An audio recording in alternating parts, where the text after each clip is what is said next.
buntaga mga kapuso, hisgutan ta kini gikataho nga fish kill sa pipila ka lungsod dito sa lalawigan sa Bohol. Unsap kaning gitawag nila mga kapuso nga tilapia lake virus. Mga itag katinawan kabahin ini kay makauban nato karong buntaga ang Regional Director sa Bureau of Fisheries and Aquatic Resources, Dr. Alan Pokita. Good morning, RD Pokita. Daghang salamat. Welcome sa programa. Kumusta ka karon, RD?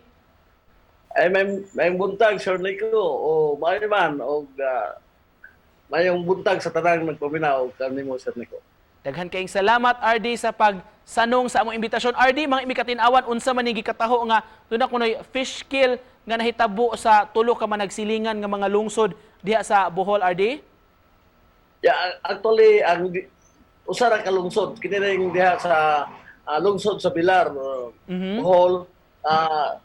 The first reported case na to sa tilapia lake virus. Ang affected ra ang sa lungsod sa Bilar, wala na tong sa lungsod sa Sevilla o sa Carmen, RD? Wala dito kay na-contain mo na dayon kay ato man lang nakita na monitor na to sa atong grupo sa BIFAR laboratory kanang gitawag na to disease monitoring group. Unsa man ning tilapia lake virus, RD? It's a kind of kanang virus o nga diseases sa isda nga it will incur mass mortality. Magsigilan na siya patay.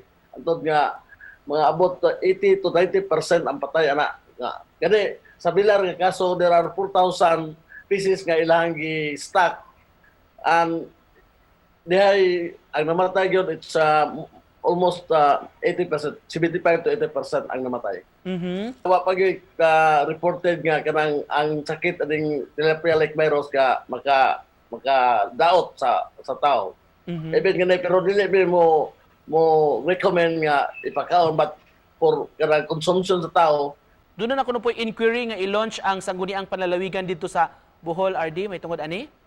Ang Provincial Fisheries Office ni sulti na namo sa to ni report po namo dito sa diha sa regional office sa Cebu. Unya ang coordination from the provincial office of BIFAR to the provincial office of the provincial government of the province of Bohol.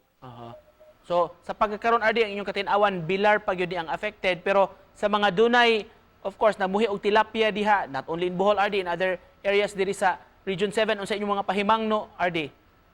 Kinahanglan kung musod buguwa silang farm na doon na disinfection na doon na sila murag sanitizer nga ilang gamiton, cleanliness, unya kanang mga styrofoams, mga unsa din nga dadon sa farm kinahanglan nga kanang isanitize jud limpyo.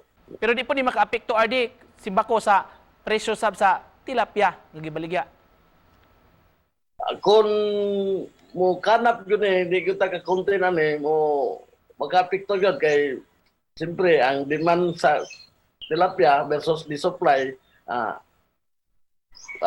kulangan man kita sa supply. Alright, to cap this off, RD, doon na kay mensahe sa atong mga viewers nga nagtan-aw karon gikan kaninyo sa BIFAR Region 7.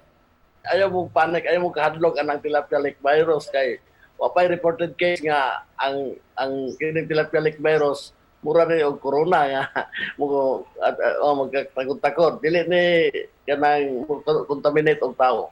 So but we are not recommending katong mga sakit sa tilapia lake virus, tong mga tilapia nga ipakaon o ipakonsumo sa og tao. Alright, with that, magpasalamat mig dako sa imong pag-uban kanamo karong butaga mga kapuso, ang Regional Director sa BIFAR 7, Dr. Alan Pokita. Salamat, Director! Yes,